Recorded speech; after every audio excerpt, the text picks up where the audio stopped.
Aston Martin is gunning for Red Bull with its 2024 F1 car, which has revealed a key change that Mercedes has made. Aston Martin started last year as Red Bull's closest challenger and has made changes all over with its 2024 car, which it hopes will be able to fight for a first win in this identity, the last victory coming as Racing Point in 2020. It has adopted the view that Red Bull is absolutely beatable in 2024, with technical director Dan Fallows declaring Aston Martin is very pleased with what we've been able to achieve, but this is the first step. What Mercedes has done will play a significant role in that. We've long since known that Mercedes wanted to make a big mechanical platform change with its 2024 car, after 2 years of struggling to crack this era of technical regulations, and the AMR24 gives us the first clues of what Mercedes has done. One of the developments Aston Martin has highlighted on its new car is a key Mercedes-driven change, so it's the suspension where we need to look, but not at the front. There, Aston Martin retains the pushrod configuration it ran last year with a similar layout, although the upper front wishbone seems to have some downward shaping towards the wheel and the rearward leg may have a lower inboard mounting. This is likely to be to achieve anti-dive, a key part of the mechanical platform control mastered by Red Bull, keeping the aerodynamics in a more steady state under heavy braking. That's a more subtle change on the Aston Martin, but at the rear it has switched from pull rod to push rod, and this is where Mercedes comes in.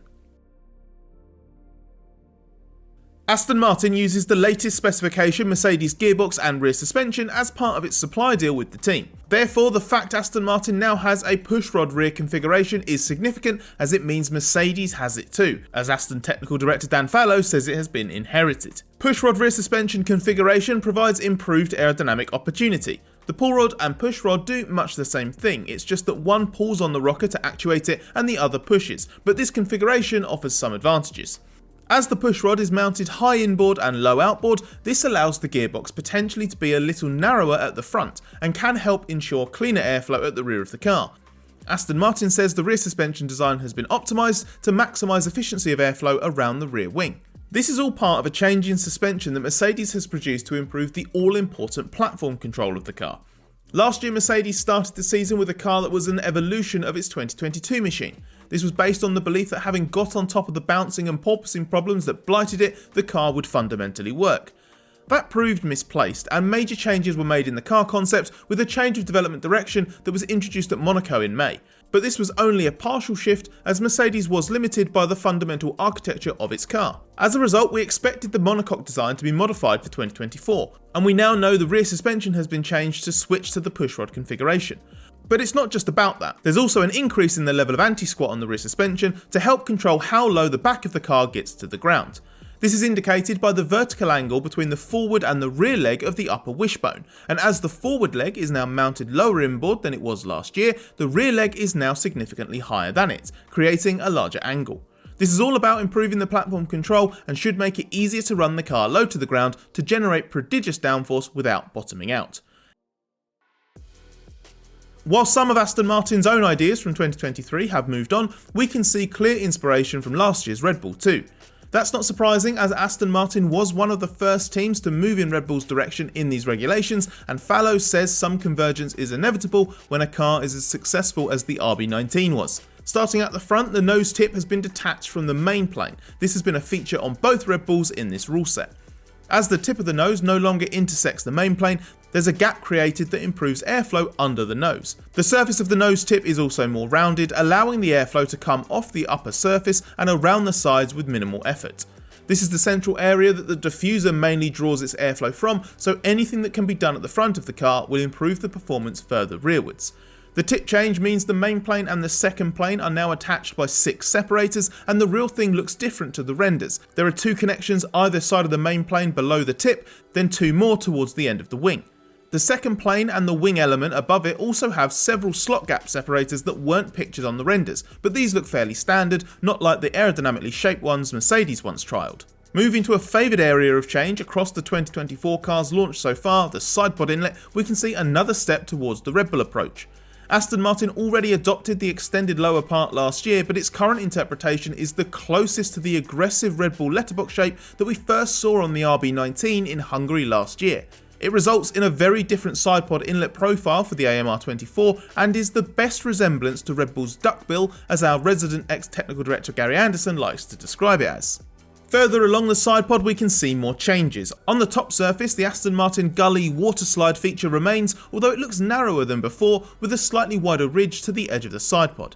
On the outside of the side pod, the launch images suggested a return to the package the team attempted to implement on the AMR23, but on the real thing we can see the whole pod is more shrink wrapped than before. After what looks like an even more aggressive initial undercut, the side pod has a slightly bulbous central section that's cut shorter than the more elongated style that Aston Martin ran with for most of last year.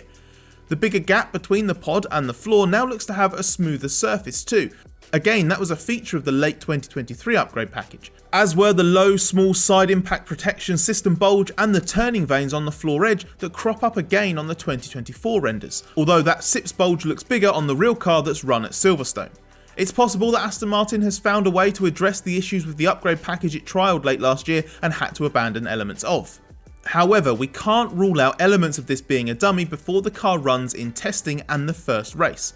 Another example of this is the rear wing, where the basic design on the render looks nothing like the real thing that's run in the shakedown at Silverstone, which looks similar to what Aston ran in the 2023 Abu Dhabi finale.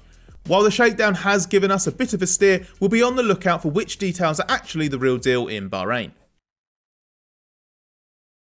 Fallows has emphasised creating a strong platform for development with what's been prioritised on the AMR24. Picking up on a key 2023 weakness, Fallows said Aston Martin wants to compete in the development race this season, and this car is designed to do just that. Aston Martin started last season spectacularly with a run of 6 podium finishes in the first 8 races. Initially, it was Red Bull's biggest rival, and the team talked about closing the gap as the season progressed. But that ambition was thwarted, and Aston Martin faded from second in the Constructors' Championship after Monaco to 5th. While life was made harder by rivals improving, notably McLaren's transformation from backmarker to frontrunner, Aston Martin's pace relative to the front also took a hit. In the second half of the season, the going got tough. As Alonso puts it, we maybe went in the wrong direction a few times and understood it a bit too late. The question is why. As well as the struggles of rivals helping out early on, there was a run of circuits that masked some of the weaknesses of the AMR23 in the opening races. Its first downturn came in Barcelona, which exposed the difficulties the team had in setting up the car to perform well across a wide range of corner speeds. Alonso finished second with a new floor in Canada, but this was a false dawn, as the car lost performance in the medium and fast corners and picked up some rear instability. It's likely this partly lay in some of the trickier to control aspects of this current generation of car in terms of precisely controlling the aerodynamic centre of pressure shift and the behaviour of the mechanical platform. After various upgrades and experiments towards the end of the season, the team went back to basics with a mix and match package that worked well and proved it understood how to get the best out of what it had got. Fallows says that work was relevant for this year's car, and the team expects to put upgrades on the car with confidence as a result of last year's lessons. One consequence of the AMR24's performance level is likely to be Alonso's future. Aston Martin wants to keep the two-time world champion for 2025 and 2026, but Alonso has been more equivocal. Though Alonso repeatedly stated that Aston Martin would be his first priority, he said he would go through a couple of phases this season before settling on his future. First, he claims he needs to decide if he even wants to keep racing, and if is Alonso's word, not ours. That's partly a reflection of F1's bulging calendar. If F1 is demanding more race weekends and more marketing commitments, and he feels his options aren't stunning, even Alonso could decide enough is enough. Working out his options will be the second phase that Alonso referenced. Right now, the driver market is shifting massively in the wake of Lewis Hamilton's shock decision to leave Mercedes for Ferrari in 2025. That opens the door to Mercedes for Alonso. He says there haven't been any discussions, but he will know that could be a great opportunity, very possibly a better one than leading the Aston Martin project. Alonso says he does trust what's going on at Aston Martin, but he also knows that needs to translate into the right trajectory on track, starting with the improvements he would love to see in testing, better performance in high-speed corners, and better straight-line speed. If the AMR24 doesn't give Alonso what he needs, Alonso's happy to exploit what he calls a privileged position in the driver market, as one of only 3 world champions on the grid and the only available one. As Alonso claims this will be a question he gets asked for the first few months of the year, he's clearly in no rush to commit. He knows there's a chance that Aston Martin will need him a lot more than he needs Aston Martin.